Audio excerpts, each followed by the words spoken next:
Drew Brees at the top of the list. Pats roll, they're undefeated. Pats haven't lost, Redskins haven't won. The Pats now in a short week will take on the New York Giants on Thursday Night Football. Let's take a look at some incredible names here, moving on up the list, as I mentioned, with a couple, 2-3 completions against the Giants. He'll probably pass Peyton Manning.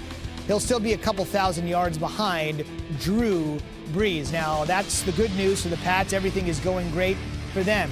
As for the Redskins, it seems like Jay Gruden is dead man walking, and everything he said after the game didn't seem to dissuade us from that. Has anybody in the organization told you anything about your job and what's your concern about hanging on to this job? Nobody's told me anything, and I don't have a concern. I'll just wait and see. My key work's on Monday. Keep working. Go attack the Miami Dolphins, and plan on getting our first win next week.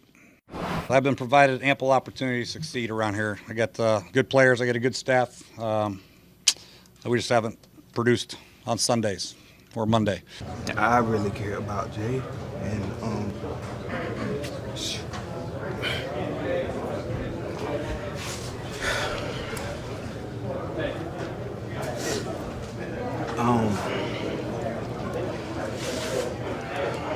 it's tough, man.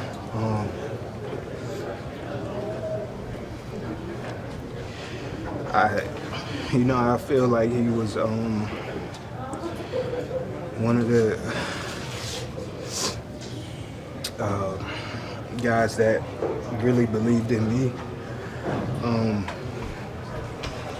and wanted me to stay here and be with him through his whole legacy here as a coach. Just going through that practice squad year was real tough for me, and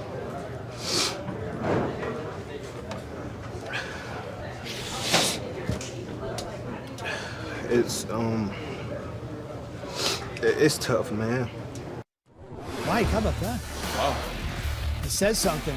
Says something for sure. Dysfunction in the Capitol. Since Alex Smith, the quote-unquote game manager that nobody wanted, went down, well, be careful what you say. When you lose it, you never know. Since he went down with that grotesque injury that nobody's sure he's going to be able to come back from, the Redskins have been able to do probably absolutely nothing, as your screen indicates.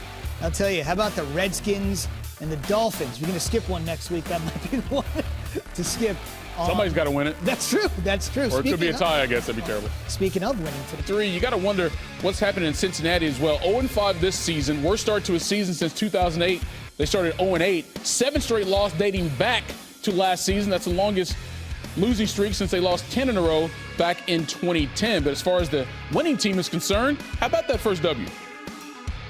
Going on the road, getting a tough W, for me personally, I feel like we needed to win this game, just for the morale of the team. Just we felt like we've been really close the past couple of weeks, and to finally kind of put it all together somewhat. Felt good about today, and glad we got a win. My 2 favorite plays were one screen he threw away, and then one tempo naked he threw away, and that's progress. I think you see not nearly as many negative plays. We had some penalties that really hurt us on big plays, but not many sacks, I don't think, and he was throwing the ball away. So if we can stay on schedule like that, that's going to be big. Couple weeks ago, but that's where they stand. I mean, it was a typical Khalil Mack performance, 3 tackles, fumble recovery, except his team did not get the victory afterwards. John Gruden, what say you? Resiliency is a great word. I think mental toughness is the one we preach around here, and it's great to have players that continue to play and fight for each other and the Raiders. So it's a win our fans will be proud of, I'm sure. Obviously, Khalil got in there one time and got me. He's the best pass rusher in the world. He's gonna make his plays, especially in the run game too. He's a very strong physical player. But Trent did a fantastic job. I hope everyone sees the offensive line and the scheme that our coaches put together. They're the real MVPs of today's game or match. They're pissed off right now. They're not happy. And so they're in there and they're going to figure it out. And leaders create leaders, right? So right now they got to lead themselves, and no more talking. We go out there and we just play. We're 3-2, And that's the good part. There's a lot of teams right now that aren't 3-2. Those 0 for 4 on field goal attempts. Again, I want to mention another rocky day for Marcus Mariota after we all thought he had it turned around in that spectacular 3-touchdown first half performance against the Falcons. Last week, the Bills have won 4 of 5. It's their best start in 8 years. All right, the Jets taking on. They get to 3-2. Jets still looking for their first win of the season. Went 17 for 29, a little less than 200 yards passing, but he did have that 1 touchdown, as we showed you, to Zach Ertz. Next up for the Eagles, that's fun. Vikings, both teams 3-2. Win you later, 31-24. Saints get it done. And after the game, Sean Payton's used to having some good quarterback play, and it's continuing with Breeze's backup. He got into a rhythm, and I felt like we did a good job protecting for him. We got the ball down the field more. And, you know, the guys made some plays. A bunch of different guys made plays. So I was happy to see, you know, some of the longer throws and the way he played. Today was one of those days. Everything was clicking. We knew coming into this game that we were going to have a lot of opportunities to, you know, score points and get down the red zone and do some good things. Even if you're not a Saints fan, it's pretty hard to not root for Teddy Bridgewater, right? Seriously, especially when he's overcome and he's just a good dude all the way around. Could have ended right there on the practice field in Minnesota, and it's all the way back. The most games with 300 passing yards and 4 TDs in Saints history. Where's Bobby? Where's Bobby Hebert? Is he not on this list? No, he's Bobby definitely Hebert's not on this list. Okay. Breeze is 29, Bridgewater and Kilmer there with 1 apiece. We're still waiting for Breeze to come back, of course, after that thump. Positive mojo, get a little bit back with this win over the Giants, improved to 3-2. Cousins passes for 306 yards, 22 of 27, those 2 scores to Thielen. Stephon Diggs played, 3 receptions, 44 yards. After the game, Josine Anderson spoke to Diggs and Thielen. Vikings get their first win on the road. Kirk Cousins has over 300 yards passing, your first 100-plus receiving yard game and 2 touchdowns. What inspired that this week, would you say? I think when we talked about this team, and I said it after the last game, I said we're gonna find out what kind of guys we have in this locker room. We're gonna find out what kind of team we have. We're gonna find out what kind of leaders we have with this week's worth of practice. So I thought it was pretty cool just to see the guys' mindset coming to work every day. You know, we trust Kirk a lot because he doesn't care what people say about him. He just comes to work. He does everything he has to do, and he goes and balls out like he did today. I know you're very close to Diggs. Obviously, you guys got the passing game going off, but Diggs, 3 receptions for 44 receiving yards. Talk about what you think about his incorporation into the passing game today with everything that he said about how he was feeling this week. Well, number one, you know, we need him. He's a guy who means so much to this team. The way he works every day, the way he goes out there and plays the game, you know, he's an explosive player. And when he gets the ball in his hands, you saw it today on a couple of those catches, that he's a tough guy to take down. So we're very fortunate to have him, and we're going to keep trying to do our job. Last question. Before the game, Dalvin Cook said that this team also needs to get used to the fact that you do have a running game. What do you think about that comment and the fact that this team might still be adjusting to achieving its balance? No, that's huge. I mean, we've been trying to get a running game around here for a long time, so we're so thankful that he's on our side because he's a heck of a player. We have the guys up front to do it, and we have the guys on this team to be able to be explosive and do it in a lot of different ways. You see it today. There's a guy making a play here, a guy making a play here, and we're spreading the ball, and we're having fun doing it, which is the most important thing. And you love your quarterback. Yeah, absolutely. No, you know, obviously a lot going on this week, but again, it shows the type of guys we have in this room. You know, he's a guy that's just going to bust his tail. He doesn't care what people say about him, and you know, he goes out and has a game like he had today. It's pretty fun to watch. It's always a situation where as though you got to block out the noise because, you know, it's a lot of stuff that goes on the outside world. But for me, I love the game of football. I love giving it everything I got on Sundays, and I anticipate doing the same thing each and every week. So as far as like with the things going outside of external, I mean, I'm more focused on the things that's internal and my mind, my body, my spirit. Do you want to be in Minnesota? Yeah, I want to be in Minnesota. With the wink. That just to confirm what he said, Zubin. It's not official unless you give a wink to it. Back to Cousins and Thielen. Connected on 7 of 8 targets for 130 yards after averaging less than 45 yards per contest in the Vikings' first 4 games. And the two had the same number of touchdowns Sunday as they had in the first 4 games. Thielen recorded his 2nd career game with multiple touchdown catches. So you know the Broncos have beat. We'll hear from him just momentarily. It's the first win for Fangio after a long decorated defensive coordinator career. 2013, The Broncos take it, get off the schneid, and as I mentioned, new on SportsCenter, Anthony Lynn, not happy. Sorry for keeping you good people waiting. Sorry for watching that damn game. I mean, we play like that, we won't beat anybody. That team came here more desperate for a win, played harder, out-coached us. I mean, it was disappointing. But we have a resilient group, I think, and we'll see how we respond next week. But that was disappointing. This press conference should be real short, to be honest with you.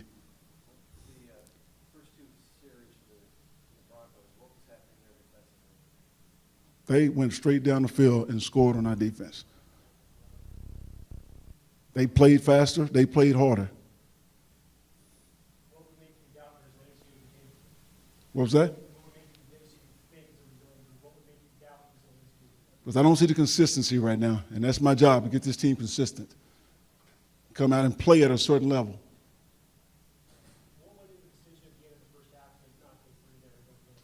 That was my decision, trying to create some momentum in this football team, trying to get a score before the half and come back out and get the ball and get another score.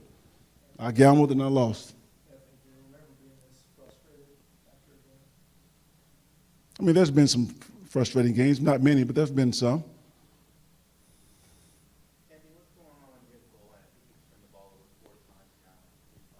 We got to do a better job of taking care of the ball in the goal line. Well, we go back, we learn, we refocus, and then we go out and we execute, and we work our tails off. That's the only way I know how to fix it.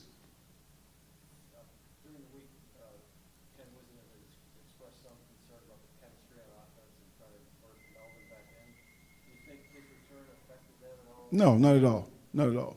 I mean, Melvin's a good football player. I mean, we welcome Melvin back to our offense. But he wasn't ready, I know, to play a whole game, so I didn't play him a whole game. But he played some. I mean, he didn't have much to. He didn't have many opportunities, I can tell you that. But he played okay. Yeah, I mean, based on what he's looking at and what I saw on the sidelines, he's all right. But I know he's going to get better. I mean, we didn't have a full-speed practice last week because of certain injuries, but the more he practices, the better he's going to get. So how he played is based on the time he's missed, the fact that he hasn't practiced that much. Is that what we've seen out there in terms of his play on the field? But you see some of that. Some of that. Rust. Some rust, yeah.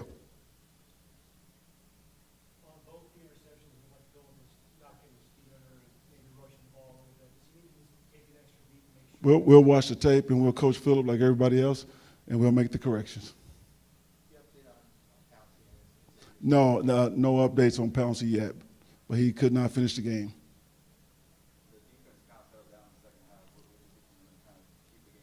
What was that? Yeah, well, we played a little better football in the second half. I just don't understand that first half. But I mean, we talked about all phases kicking in and complimenting the special teams that had a punt return for a touchdown. You know, we tried to put ourselves in position at the end where we could win the game, and we didn't get it done. Good. That's the first time I've seen Anthony Lynn react like that. He's a pretty mild-mannered guy. He is. Clearly, he's disturbed by a few things that are going on with his team right now. No doubt. He's a Parcells disciple. Little Parcells coming out there. Grimy at Rivers for sure. I mean, in Week 5, nothing going on today. He really struggled, did Phillip Rivers, and Rivers struggles. No surprise that the Chargers would lose. Season worst in all categories there today against the Broncos defense, which finally looked as stout as people said it would when the season began. Here is a frustrated Rivers. You think Lynn was frustrated. Here's Rivers joining him after the game. Yeah, well, I mean, obviously we didn't get in on fourth down. I mean, whether it's turnover or not, we didn't score. And then the interception, just shoot, bad throw. Obviously, we're probably going to get 3 there. Throw that one away. They covered everything pretty good. I thought I had Mike when he flashed, and the linebacker didn't see him, obviously.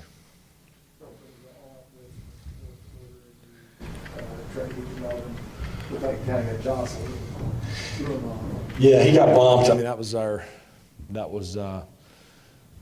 was the plan versus that. They had brought it in that situation a bunch of times in the last, I shouldn't say a bunch of times, but 5 or 6 times in Fangio's last 14 games. And that was what, collectively we decided was the best opportunity, because they kind of hold it at a shell and then they bring them all, and nobody's accounting for the tailback. And so we thought, shoot, let's bring him out the back door and kind of bluff the guy coming and have a chance for Melvin run down the sideline. And he just got bumped, and then I didn't make a very good throw. They were starting to maybe recover, but it was going to be a race for the first down marker, and who knows what else after that. But that was just kind of the way the day went. Some just near misses here and there, and then some bad decisions by me throwing it, and a couple turnovers, 2 turnovers that were bad. The throwaway was bad, not getting it back to the line of scrimmage, that hurt us. Didn't get a field goal there. It's one of those days when you don't score a touchdown offensively. Obviously, great punt return by our guys and Dez, but when you don't score a touchdown offensively, I don't know that I've ever won a game without scoring a touchdown. So we obviously got to do a better job on offense. Yeah, no, that's what I mean. We got to finish. We got to finish in the end zone. Obviously, the fourth down right before the half, the 3rd and goal at the 2 after the turnover. Those are 2 opportunities there. Again, the throwaway makes it a lot easier field goal if I get that back to the line of scrimmage. And then you look at that. So I mean, there's potential for 17 points right there. So we just didn't capitalize and finish, and turn the ball over. So it was. They had a good plan. They did a nice job. We kind of were back and forth, that cat and mouse game, to try to counter what they were doing. And it just wasn't going to be one of those 350-yard days, up and down the field. I mean, that's a good defense, as you know how I feel about them, and I think our team did. But we had our chances to find a way to score one more point than they did. Once our defense settled in, I knew at a point in the 3rd quarter there, I said, they're done. Their offense is done. It was kind of just, I meant that in respect to our defense. Our defense just kind of had them hemmed up and were playing great. And I said, so let's find a way to go win the game, score a couple touchdowns and win it. And we just didn't get it done.